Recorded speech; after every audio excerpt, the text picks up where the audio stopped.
तो question answer के इस सीरीज में आपका स्वागत है। ये है आपका पार्ट 2 जो कि क्लास 12th जियोलॉजी के लिए मोस्ट इंपॉर्टेंट है, जो 2023-24 में मतलब 2024 में जो बोर्ड एग्जाम देने वाले हैं उनके लिए ये वीडियो बहुत ज़्यादा यूजफुल है। तो चलिए आते हैं अपने हम क्वेश्चन आंसर की ओर। अगर आप चैनल पर नए हो तो सब्सक्राइब कर लीजिएगा, क्योंकि मैं बार बार ऐसे बोलता नहीं हूँ, लेकिन अभी क्वेश्चन आंसर का सीरीज चल रहा है तो बहुत सारे लोग छूट जाते हैं, और उन तक शेयर कर दीजिएगा जो हर एक स्टूडेंट जो जियोलॉजी लिए हुए हैं और जो मतलब जो वीडियो की तलाश कर रहे हैं। तो आपको कहीं जाने की जरूरत नहीं है। आपको पिछला जो लेक्चरर वीडियो है 30 वीडियो होगा लेक्चरर का, जिसमें मैं ऑन द बोर्ड यहाँ पे पढ़ाया हुआ हूँ, ठीक है, फेस वीडियो के साथ। उस वीडियो को आपको देखना है और अपने लेक्चर को फाइनल करना है, उसके बाद आना है क्वेश्चन आंसर पे। तो चलिए स्टार्ट करते हैं इस वीडियो को। तो हम आ गए अपने स्क्रीन पे और आप सबको मैं बता दूं आज का ये क्वेश्चन बहुत इंपॉर्टेंट है। हालांकि क्वेश्चन का संख्या मेरा बहुत कम है, अगर एक बार ही दे देंगे ना तो आपको याद करने में भी बहुत ज़्यादा क्या हो सकती है, दिक्कत हो सकती है। तो बात समझिएगा और जो भी मैं बता रहा हूँ पूरे चीज़ों को लिखते चलिएगा। अभी खासकर हिंदी मीडियम वालों के लिए कंटेंट अवेलेबल करा दे रहे हैं, इंग्लिश मीडियम के लिए भी बहुत जल्द क्लासेस आएगी, बहुत जल्द आने वाली है, ठीक है। तो देखिए इसमें हम कोई वार्निंग नहीं दिए भैया। चलिए सीधे आ जाते हैं हम अपने प्रश्न की ओर, जो कि हमारा प्रश्न यहाँ पे पहला नंबर पे आता है। एक नंबर, इसको मैं थोड़ा साइड कर लूँ, इसके बाद से हम लोग एक जगह पे इसको कर देते हैं। चलिए देखिए यहाँ पे तो दिख रहा है हमारे पास प्रश्न है यहाँ पे, geology most important objective and subjective दोनों होगा, लेकिन यहाँ पे आपको ऑप्शन नहीं मिलेगा, आपको हम सीधा ऐसे ही पूछेंगे। देखो नीचे यहाँ पे प्रश्न दिख रहा है हमें, ग्रेनाइट कौन सा सेल है। साथ साथ आपको नीचे कॉर्नर की ओर देखना है यहाँ पे, ठीक है ना, ग्रेनाइट कौन सा सेल है। कल अगर आप क्लास देखे होंगे पार्ट 1 तो आपको पता होगा ग्रेनाइट, बेसाल्ट, ये सारा चीज़ बताया हुआ है। तो आप देखिएगा ग्रेनाइट कौन सा सेल होता है। आप मेरे लेक्चर भी देखिएगा। आपको हम बोल रहे हैं कि यदि आप पिछला लेक्चर नहीं देखे हैं तो उसका वीडियो का लिंक, पूरा प्लेलिस्ट का लिंक डिस्क्रिप्शन में मिल जाएगा। आप कुछ नहीं पढ़े हैं जियोलॉजी में, कोई बात नहीं, शुरू से लेकर लास्ट तक आप यहाँ से देखिएगा, कंप्लीट हो जाएगा पूरा, ठीक है। तो ग्रेनाइट कौन सा सेल है, तो ग्रेनाइट आपको पता होना चाहिए कि जैसे ज्वालामुखी विस्फोट होता है तो ऊपर जाता है तो उससे बेसाल्ट बनता है, और नीचे आता है तो आपका वो ग्रेनाइट बनता है। यानी कि जब धरती के अंदर ही लावा मैग्मा जमकर ठंडा होता है तो उससे जो सेल बनता है उस वाले सेल को हम लोग ग्रेनाइट बोलते हैं। ऐसे में इसी के अंतर्गत पातालीय सेल इसको भी कहा जाता है, ग्रेनाइट को ही हम लोग पातालीय सेल भी कहते हैं। तो ग्रेनाइट कौन सा सेल है, आग्नेय सेल हो जाएगा। यहाँ पे करेक्ट आंसर क्या आप देख पा रहे हैं, यहाँ पे आग्नेय सेल हो गया। इस प्रकार चलिए हम लोग बढ़ते हैं अगले प्रश्न की ओर, जो कि यहाँ पे आप देख सकते हैं सिलिका का संरचनात्मक सूत्र क्या होता है। सिलिका का संरचनात्मक सूत्र क्या होता है मैं आपको बता दूं। सिलिका आप एक लाइन में समझिएगा ना, इसका दूसरा नाम सिलिका ऑक्साइड भी हो सकता है। क्या हो सकता है, सिलिका ऑक्साइड। तो इसका फॉर्मूला ASiO2 के लगभग हो जाएगा। क्या हो जाएगा इसका फॉर्मूला, ASiO2। इसको भी याद रखिएगा, पूरा क्वेश्चन मिल रहा है आपको, मतलब स्टेप बाय स्टेप स्क्रीनशॉट लेते चलिएगा। और कोई भी अगर टीचर ये मेरे वीडियोज को देख रहे हैं, क्योंकि बहुत ज़्यादा यूट्यूबर्स जो होते हैं ना मेरे वीडियो को ही पूरे सीधे उठाकर अपलोड कर देते हैं, इस टाइप से कीजिएगा भैया, बहुत ज़्यादा मिस्टेक करने वाले हैं आप, ठीक है। चलिए अगला मेरा क्वेश्चन है, साइनाइड कौन सा सेल है। साइनाइड भी आपको पेट्रोलॉजी में हमने बताया हुआ है कि ये आपका कौन सा सेल है, आग्नेय सेल है। कौन सा सेल है, आग्नेय सेल है। इसके बाद एक अगला क्वेश्चन है नोराइट। ये सब याद रखिएगा, पूछा हुआ क्वेश्चन है ना, नोराइट कौन सा सेल है। तो नोराइट क्या है, तो नोराइट जो है आपका एक प्रकार का सेल नहीं है, ये गैस होता है जो कि हाइपस्थीन युक्त गैस इसे कहा जाता है। याद रखिएगा, ये ऑब्जेक्टिव में पूछता है क्वेश्चन।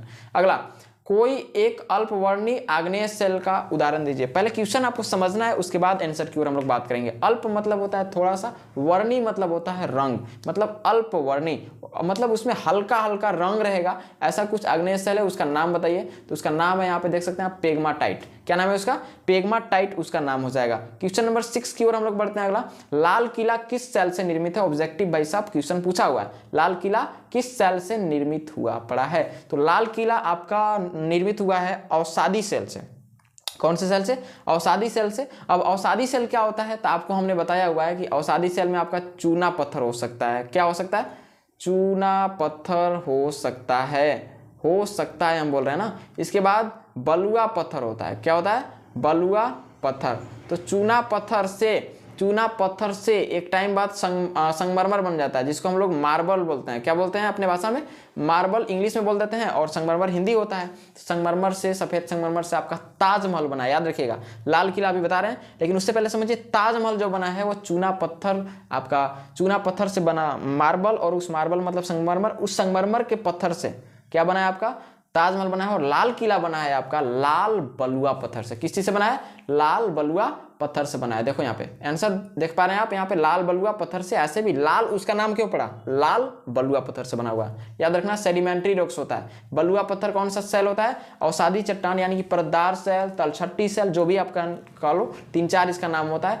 ध्यान देना, पार्ट 1 वीडियो को देख लेना, लिंक एकदम सीधे डिस्क्रिप्शन में आपको मिल जाएगा, वहां पे जाइए और उसको देखिए। अगला क्वेश्चन है जीवाश्म कौन से सेल में उपस्थित हो सकते हैं। ये भी क्वेश्चन कल आया हुआ था। जो क्वेश्चन बहुत बार बार रिपीट हो रहा है वो क्वेश्चन आप समझो कि बहुत ज्यादा इंपॉर्टेंट है। तो जीवाश्म कौन से सेल में उपस्थित आपका हो सकते हैं। तो जीवाश्म कभी भी सेल में उपस्थित, देखिए सेल 3 प्रकार का होता है ना, एक होता है आग्नेय सेल। आग्नेय में तो हो नहीं सकता, क्यों? क्योंकि लावा मैग्मा से सीधा बना है, उसमें बीच में मतलब उसका संरचना क्रिस्टलीय होता है। फिर आपका बीच में सेडिमेंट्री हो गया। सेडिमेंट्री मतलब बलुआ पत्थर, बालू समझो, बालू। सेडिमेंट्री का मतलब है समझो सैंड, सैंड, सैंड मतलब बालू होता है, ठीक है। तो मतलब बालू में क्या कोई भी चीज का चिन्ह पाया जा सकता है? जी यस, पाया जा सकता है। क्यों? क्योंकि उनके बीच में रिक्त स्थान पाया जाता है। और उसके बाद एक आता है मेटामॉर्फिक। तो मेटामॉर्फिक तो परत बाई परत करके होता है ना, तो उसमें पॉसिबल नहीं है, उसमें सिर्फ सुराग मिलता है, नाम के लिए अंश मिलता है। तो जीवाश्म जो सेल में मिलता है वो सेल होता है अवसादी चट्टान, यानी कि परतदार सेल, उसी को तलछट्टी चट्टान भी कहते हैं। दुनिया के कोई भी जीवाश्म जो आज तक मिला है, यदि वो पत्थर में पाया जा रहा है, और ऐसे मैक्सिमम जो है पत्थरों में ही पाया जाता है, तो वो पत्थर होता है आपका अवसादी चट्टान। कौन सा चट्टान होता है? अवसादी चट्टान। तो आपको हम बता दिए अवसादी में मैक्सिमम पाया जाएगा और कयांत्रित में उसका सुराग पाया जाता है। क्या पाया जाता है? सुराग पाया जाता है। तो मैक्सिमम जो आपका ऑप्शन पूछेगा उस ऑप्शन में आपको क्या टिक करना है? अवसादी। इसीलिए हमने यहाँ पे दोनों नाम को क्या कर दिया है? लिख दिया है। अगला क्वेश्चन है यहाँ पे कि चूना पत्थर के कयांतरण के बाद, ध्यान दो यहाँ पे समझना है आपको, कहाँ पे? यहाँ देखो, यहाँ पे निशान यहाँ होना चाहिए, ठीक है। चूना पत्थर के कयांतरण के बाद कौन सा सेल निर्मित होता है? ऐसा समझ में, ये क्वेश्चन बहुत बहुत बहुत ज्यादा इंपॉर्टेंट है। और अभी जस्ट आपको ताजमहल वाला बताए थे कि जब चूना पत्थर होता है तो चूना पत्थर आपका अवसादी सेल है। चूना पत्थर अवसादी सेल है। चूना पत्थर के बाद कौन सा सेल बनेगा? मतलब चूना पत्थर का ही कयांतरण, मतलब समझो रूपांतरण। कयांतरण का मतलब क्या होता है? रूपांतरण। चूना पत्थर को लंबे समय तक रख दिया जाए शुद्ध रूप में, तो वो चूना पत्थर एक टाइम बाद मार्बल बन जाता है। क्या बन जाता है? मार्बल, यानी कि संगमरमर। क्या बन जाता है? संगमरमर। तो यहाँ पे देख सकते हैं आंसर क्या आपका? संगमरमर, जिसको हम लोग क्या बोलते हैं? कयांत्रित सेल बोलते हैं। कंप्लीट, कोई दिक्कत नहीं। चलो, तो जल्दी जल्दी फिर से आप सभी को हम ये बता दे रहे हैं कि जो भी क्वेश्चन आंसर करवा रहे हैं लिखते चलो, लिखते चलो, लिखते चलो। इसीलिए क्वेश्चन को हम थोड़ा एक्सप्लेन कर रहे हैं। नोट्स आपको व्हाट्सएप पे अभी नहीं, एग्जाम टाइम में आपको अवेलेबल कराया जाएगा, ताकि आप प्रिंट आउट करवा के इसे रिवीजन करा सकते हो, या कर सकते हो, या दोस्तों में शेयर कर सकते हो, ठीक है। अभी नहीं, अभी आपको वीडियोस के माध्यम से क्या करना है? पूरा पूरा रिपीट करना है। चलिए बढ़ते हैं क्वेश्चन नंबर 9 की ओर। अभी जस्ट आपको बताया था, क्वेश्चन यहाँ पे आ रहा है कि ताजमहल कौन से सेल से निर्मित है। जस्ट अभी पूछे थे, जस्ट बता दो। ये कमेंट डाउन करो जल्दी से, चैट बॉक्स नीचे एक दिख रहा होगा, चैट बॉक्स में जल्दी से बताइए ताजमहल कौन से सेल से निर्मित है। अभी तुरंत बताया हुआ है, तो बताइए। संगमरमर से। कौन सा? सफेद संगमरमर के पत्थर से हुआ है ना, संगमरमर के पत्थर से, ये बताया हुआ था। चलो कंप्लीट। अगला बढ़ते हैं क्वेश्चन नंबर 10 की ओर, जो कि आपके पास है भाई साहब यहाँ पे हेमेटाइट। कल ये क्वेश्चन आया हुआ था। चलिए बताइए, हेमेटाइट, हेमेटाइट का फॉर्मूला क्या होता है? हेमेटाइट का तो क्या होता है? देखो इस टाइप से हेमेटाइट, पहले समझिए क्या होता है। हेमेटाइट जो होता है लोहा के अयस्क होता है। क्या होता है? लोहा के अयस्क होता है। एक होता है हेमेटाइट और एक होता है मैग्नेटाइट। एक क्या होता है? मैग्नेटाइट होता है, और एक होता है आपका हेमेटाइट। क्या होता है? हेमेटाइट। कोई दिक्कत नहीं ना। अब देखिए, अब जो हेमेटाइट है, कल ट्रिक बताया था, याद रखिएगा, बहुत पूछता है। हेमेटाइट जो होता है इसका फॉर्मूला होता है Fe2O3, ये हो गया हेमेटाइट का, H4 हेमेटाइट। अब अगला होता है, एक एक आगे बढ़ना है, Fe3O4। देखो यहाँ पे 2, यहाँ पे 3, O3O4, ये होता है आपका मैग्नेटाइट का। किसका होता है? मैग्नेटाइट का। याद रखिएगा, दोनों आएगा, दोनों कंप्लीट करेंगे हम लोग, ठीक है। चलो, ये पेट्रोलॉजी का मोस्ट इंपॉर्टेंट है। तो देखो यहाँ पे Fe2O3 आ गया आपका, किसका फॉर्मूला? हेमेटाइट का आ गया। कंप्लीट, कोई दिक्कत नहीं। अगले क्वेश्चन 11 नंबर क्वेश्चन की ओर हम लोग बढ़ते हैं, जो कि है मैग्नेटाइट का संरचनात्मक फॉर्मूला क्या होता है? तो अभी जस्ट आपको बताया Fe3O4 होता है। क्या होता है? Fe3O4 आपको पहले ही हम बता दे रहे हैं, फटाफट यहाँ पे कंप्लीट आप करते चलो। तो याद रखिएगा, हेमेटाइट का फॉर्मूला होता है Fe2O3 और मैग्नेटाइट का होता है Fe3O4। कोई दिक्कत नहीं। चलो बढ़ते हैं अपने अगले नंबर प्रश्न की ओर। देखिए, सबसे उत्तम किस्म का लोहा हम लोग किसे कहते हैं? मतलब सबसे जो हाई क्वालिटी का जो लोहा होता है, उस लोहे को हम लोग ना क्या बोल देते हैं? बताइए। तो सबसे ऊंचे लोहे को हम लोग क्या बोलते हैं? इस टाइप से एरो दे तो और बेहतर होगा, ठीक है। सबसे उत्तम किस्म का लोहा को हम लोग क्या बोल देते हैं? तो क्या बोलते हैं? उसका आंसर देख सकते हैं आप यहाँ पे, उसको मैग्नेटाइट बोलते हैं। भाई क्वालिटी देखो, क्वालिटी इसका, यदि आप नाम देख रहे हैं ना इसका, तो देखो इसका नाम आप देख पा रहे हैं यहाँ पे कि Fe2O3 है, तो क्वालिटी में जाओगे तो Fe3O4। इसका थोड़ा सा स्ट्रक्चर जटिल है, तो जो जटिल है तो इससे उत्तम किस्म का बोला जाता है। ऐसे में चलिए आगे बढ़ लेते हैं हम लोग। कोयला की उत्पत्ति किस युग में हुई थी? जब हम आपको पढ़ाए थे जियोलॉजिकल टाइम स्केल, लगभग 3 घंटे का वो क्लास था। कितने घंटे का था?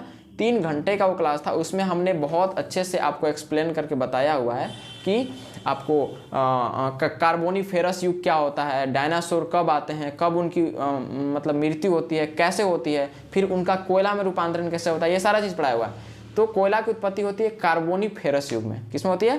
कार्बोनिफेरस युग में। आपको वो 3 घंटे का क्लास देख लीजिएगा, बहुत ज़्यादा इंपॉर्टेंट है। चलिए आगे हम लोग बात करते हैं। तो इसका आंसर क्या हो जाएगा आपका? कार्बोनिफेरस युग में। कोई दिक्कत नहीं, आगे बढ़ जाएं। क्वेश्चन नंबर 15, भारत में सर्वाधिक कोयला निक्षेप किस राज्य में? निक्षेप मतलब होता है भंडार, ठीक है। तो भारत में सबसे ज़्यादा, सर्वाधिक माने सबसे ज़्यादा कोयला किस राज्य में पाया जाता है? तो सबसे ज़्यादा कोयला पाया जाता है वो तो झारखंड में ही पाया जाता है। कहाँ पाया जाता है? झारखंड में पाया जाता है। और बता दूं झारखंड में एक जिला है धनबाद, और धनबाद में एक क्षेत्र है झरिया, यहाँ पर पाया जाता है भारत में सबसे ज़्यादा कोयला का निक्षेप। तो देखो यहाँ पे आंसर आप देख पा रहे हैं, यहाँ पे है झारखंड। भारत में सर्वाधिक कोयला निक्षेप किस राज्य में? झारखंड में है। कोई दिक्कत नहीं, अगला बढ़ते हैं। तो देखो यहाँ पे वही एक एक क्वेश्चन को ना तोड़ तोड़ के, ये क्वेश्चन अपने से क्रिएट किया हुआ है, अपने से बनाया हुआ है, ठीक है ना। तो जो भी टीचर्स देख रहे होंगे भाई, हमारा रिक्वेस्ट रहेगा कि आपको जो भी टॉपिक्स मिल रहा है उस पर आप अपने से थोड़ा क्वेश्चन तैयार करें। मेरे कंटेंट को देखकर सीधा ब्लाइंड फॉलोवर जैसा मत कर दें, ऐसे सही नहीं है। अपना कॉन्सेप्ट, अपना ऑब्जेक्टिव बनाए तो बेटर होगा, ठीक है। देखिए झारखंड में कोयला जो होता है किस क्षेत्र में सर्वाधिक पाया जाता है? तो क्षेत्र का नाम अभी बताया था झरिया। क्या बताया था? झरिया, जो कि कहाँ पे? धनबाद डिस्ट्रिक्ट में, धनबाद डिस्ट्रिक्ट में। अगला क्वेश्चन है पीट बिटुमिन तथा एंथ्रासाइट किसके प्रकार होते हैं? देखिए इसको समझाने से पहले हम आते हैं इधर बगल में, और बगल में आपको थोड़ा सा एक्सप्लेन करते हैं। समझ गए? कहाँ जगह कहाँ है? हाँ चलो यहाँ पे पूरा ब्लैंक स्पेस। देखिए ध्यान से बातों को समझिएगा ना, गौर कीजिएगा थोड़ा सा, ठीक है। देखो हमारे पास आता है कोयला, और कोयला हमारे पास जो आता है ना, कोयला 3 प्रकार के मेन हम लोग पढ़ते हैं। कितने प्रकार के? 3। ऐसे तो 4-5 प्रकार का होता है, लेकिन 3 प्रकार हम लोग पढ़े हैं। एक होता है पीट, एक कोयला क्या प्रकार है? पीट। और एक कोयला होता है हमारे पास ऐसे होता है अर्ध बिटुमिन, और एक होता है बिटुमिन। अगर चारों को बता दे तो एक होता है आपका अर्ध बिटुमिन, एक होता है अर्ध बिटुमिन, एक होता है अर्ध बिटुमिन, ठीक है। और एक होता है सिर्फ बिटुमिन। एक क्या होता है? सिर्फ बिटुमिन। और चौथा होता है आपका एंथ्रासाइट। क्या नाम है उसका? एंथ्रासाइट होता है, एंथ्रासाइट। तो ये कोयला के प्रकार हैं। इसमें यदि आप उच्चतम क्वालिटी का, इसमें आप क्या समझ रहे हो? उच्चतम क्वालिटी का एकदम आप कोयला के बारे में जानना चाहते हो तो वो होता है एंथ्रासाइट, क्योंकि टॉप मॉडल होता है। वो क्या होता है? Top model. उसको जैसे पहले के समय में भाप इंजन जो बनता था ना, तो भाप इंजन में यूज होता था वो कोयला, ऐसा में। और खाना वाना बनाने के लिए जो कोयला का यूज होता था, नॉर्मल घर का खर्चा के लिए, ठीक है। इस सब में यूज आपका पीट होता है, पीट यानी कि प्राथमिक कोयला। ये सब पूरा डीप में पढ़ाया हुआ है, लेक्चरर वीडियो आप जाकर देखो, पूरा समझ में आ जाएगा। अगला तो यहाँ हो गया पीट, बिटुमिन तथा एंथ्रासाइट किसके प्रकार होते हैं भाई? ये तो बता दिया आपको। तो क्या होता है? कोयला के। किसके प्रकार है? कोयला के। ऑब्जेक्टिव फाइनल यहाँ पे। चलिए 17 नंबर क्वेश्चन, काला सोना हम लोग किसे कहते हैं? काला सोना किसे कहते हैं? देखिए काला सोना यानी कि ब्लैक गोल्ड के मतलब एक लाइन में यहाँ पे आप समझना ना, एक चीज है नया चीज कि देखो काला माने काला होता है, करिया, ब्लैक, ठीक है। और सोना माने कीमती। सोना मतलब यहाँ पे गोल्ड नहीं समझना है, सोना मतलब क्या समझना है? कीमती। तो काला कलर का क्या होता है? काला कलर का कोयला होता है। तो कोयला और पेट्रोलियम यानी कि एक लाइन में कह सकते हैं कि जीवाश्मों से संबंधित यदि कोई हमारे पास ऑप्शन आता है तो उसे हम लोग काला सोना कहते हैं। क्या कहते हैं? काला सोना कहते हैं। तो ऑप्शन देखो यहाँ पेट्रोलियम तथा कोयला को हम लोग क्या बोल देंगे? यहाँ पे काला सोना कहेंगे। ट्रिक याद रखिएगा, जो जो कॉन्सेप्ट बता रहे हैं उसको आपको याद रखना है। अगला, झारखंड का सर्वाधिक अभ्रक उत्पादन करने वाला जिला कौन सा है? मतलब झारखंड में वो कौन सा जिला है जहाँ पे बहुत ज्यादा अभ्रक उत्पादित होता है? तो है कोडरमा नंबर 1 पे, और नंबर 1 पे कोडरमा, और नंबर 2 पे है हजारीबाग। नंबर 2 पे क्या है? हजारीबाग। ये कल पढ़ाया हुआ है, ठीक है। तो क्या होगा यहाँ पे? कोडरमा। चलिए अगला बात कर लेते हैं, क्वेश्चन नंबर 19 जो कि अभ्रक के प्रकार पूछा है कि how many types of mica, क्योंकि अभ्रक का इंग्लिश क्या होता है आपका? माइका। ऐसे में अभ्रक कितने प्रकार के होते हैं? 2 प्रकार के होते हैं। एक होते हैं सफेद अभ्रक और एक होते हैं गुलाबी अभ्रक। एक होते हैं सफेद अभ्रक और एक होता है गुलाबी अवरक, ठीक है, दो प्रकार के होते हैं अवरक यहाँ पे। रूबी अवरक एक पूछा है, रूबी अवरक ये प्रकार है और ये क्वेश्चन पूछता है कितने प्रकार के होते हैं ये नहीं पूछता है, बस पूछता है रूबी अवरक क्या होता है। तो रूबी अवरक हम लोग कौन से वाले को बोलेंगे, सफेद को कि गुलाबी को? तो सफेद वाले का एक और नाम है रूबी अवरक। क्या बोलते हैं उसको? रूबी अवरक, रूबी अवरक। रूबी अवरक किसे कहते हैं? सफेद अवरक को बोलते हैं रूबी अवरक। ऐसा में चलिए आगे बात कर लेते हैं क्वेश्चन नंबर 21 की ओर, जो कि मेरे पास यहाँ है। अवरक कौन से सेल में पाए जाते हैं? अवरक कौन से सेल में पाए जाते हैं? तो ये आपको पाए जाएंगे, देखो यहाँ पे छोटे छोटे टुकड़ों के रूप में तो पाए जाते हैं, लेकिन आग्नेय में भी ये पाए जा सकते हैं। किसमें पाए जा सकते हैं? आग्नेय में ये पाए जा सकते हैं, और कायांतरित में भी और आग्नेय में भी ये पाए जाते हैं। याद रखिएगा, अवरक कौन कौन सेल में? आग्नेय में और कायांतरित में, दोनों में पाए जाएंगे। अगला, बायोटाइट अवरक किसे कहते हैं? बायोटाइट अवरक किसे कहते हैं? ठीक है, तो ये इसको गुलाबी को बोलते हैं। देखो दो कॉन्सेप्ट मिल गया आपको। अवरक दो प्रकार के, एक होते हैं सफेद, एक होते हैं गुलाबी। एक होते हैं सफेद, एक होते हैं गुलाबी। सफेद को हम लोग क्या बोलते हैं? सफेद को क्या बोले थे अभी? सफेद को यहाँ पे हम लोग रूबी अवरक बोले थे। क्या बोले थे? रूबी अवरक। और जो गुलाबी था, गुलाबी अवरक को हम लोग बोलते हैं बायोटाइट। क्या बोलते हैं? बायोटाइट बोलते हैं। याद हो गया? अवरक कितने प्रकार? दो प्रकार, एक हो गया सफेद, एक हो गया गुलाबी। सफेद को बोलते हैं रूबी और गुलाबी को बोलते हैं बायोटाइट। याद रखिएगा। अगला क्वेश्चन है हमारे पास, विश्व का सर्वाधिक अवरक कौन से देश में है? मतलब विश्व में सबसे ज्यादा अवरक किस देश में उत्पादित किया जाता है? तो लगता है मेरे को ना भारत ही हो जाएगा। और भारत में सबसे ज्यादा झारखंड में। पूरे दुनिया में झारखंड नंबर 1 पे भैया। खनिजों का राजा झारखंड को इसीलिए कहा जाता है। ठीक है, कोयला के नंबर 1 पे आपका झरिया हो गया। धन्यवाद। दूसरा चीज, विश्व का सर्वाधिक अवरक भारत में है, झारखंड में है। झारखंड के कौन से डिस्ट्रिक्ट में? कोडरमा में। नंबर 1 पे कोडरमा, नंबर 2 पे आपका कौन आ जाता है? हजारीबाग। कौन आता है? हजारीबाग। अगले क्वेश्चन की ओर आते हैं, लिमोनाइट का संरचनात्मक फॉर्मूला क्या होता है? स्ट्रक्चरल फॉर्मूला क्या होता है? Structural formula of limonite. तो क्या होता है इसका फॉर्मूला? देखो यहाँ पे Fe3O3 2H2O। इसको बैलेंस करने के बाद, संतुलित बनाने के बाद लगता है 2Fe3O3 एंड 3H2O। इसे आप याद कर लीजिएगा। जो भी स्ट्रक्चर है उसको एक जगह पे लिख लीजिएगा और उसको याद कर लीजिएगा। अगला क्वेश्चन है हमारे पास क्वेश्चन नंबर 25, जो कि है सीडेराइट का संरचनात्मक फॉर्मूला लिखो। यानी कि क्या लिखना है आपको? Right the structural formula of siderite. तो इसका क्या होता है? इसका बिना फेरस कार्बोनेट इसे कहते हैं FeCO3। फेरस कार्बोनेट सीडेराइट होता है। यानी कि सीडेराइट, हेमेटाइट, मैग्नेटाइट ये होता है लोहा का अयस्क होता है। लोहा का अयस्क जो मैक्सिमम, सीडेराइट तो नहीं पूछता है आपका ज़्यादातर हेमेटाइट पूछेगा, मैग्नेटाइट पूछेगा, मैक्सिमम टाइम यही पूछता है। लेकिन सीडेराइट भी याद कर लीजिएगा, क्या पता जैक बोर्ड है, हाफ माइंड। ठीक है, अगला, झारखंड में सर्वाधिक तांबा किस जिला में है? मतलब झारखंड में वो कौन सा जिला है जहाँ पे बहुत ज़्यादा आपका तांबा मिलता है? तो यह सिंहभूम। क्या है? सिंहभूम। आप पश्चिमी पूर्वी नहीं बता सकते, वो सिंहभूम इलाका में सभी आ जाते हैं। ठीक है, वहाँ पे सिंहभूम जिले में क्या होता है? सर्वाधिक तांबा मिलता है। एल्यूमिनियम का अयस्क को क्या कहते हैं? नाम से ही स्पष्ट है भैया, बहुत पढ़ा है। मटर के दाना जैसा लाल रंग का कलर है और उसको कहते हैं बॉक्साइट। क्या कहते हैं? बॉक्साइट। तो ये होता है एल्युमिनियम। उसका फॉर्मूला होता है Al2O3 2H2O। ऐसा पढ़ा हुआ है। ठीक है, तो इसको बोलते हैं बॉक्साइट। क्या बोलते हैं? बॉक्साइट। समझ में आई बात? अगला बढ़े हैं, रेशेदार खनिज को हम लोग क्या बोलते हैं? कल भी पूछा हुआ था। रेशेदार खनिज को क्या कहते हैं? उसे कहते हैं एस्बेस्टस। क्या कहते हैं? एस्बेस्टस। याद रहेगा, एस्बेस्टस को बोलते हैं रेशेदार खनिज। कोई दिक्कत? चंद्रमा का निर्माण किस युग में हुआ? ये भी पढ़ाया हुआ है। चंद्रमा का निर्माण किस युग में हुआ? आपको पता है कार्बोनिफेरस ना छोटा युग नहीं था, बहुत बड़ा था। चंद्रमा का जब निर्माण हुआ, और एक इजिप्टा नामक क्या गिरा था, उल्का पिंड गिरा था हमारे पास, तो उसी समय जो है चंद्रमा का निर्माण हुआ था। वो भी समय था कार्बोनिफेरस का, और उसी में डायनासोर का अंत भी हुआ था। तो कार्बोनिफेरस युग में क्या होता है? चंद्रमा का उत्पत्ति हुआ था। एक क्वेश्चन बहुत ज़्यादा एक इंपॉर्टेंट है, ये भी पूछता है, ये भी इंपॉर्टेंट है। एक और क्वेश्चन बहुत इंपॉर्टेंट है।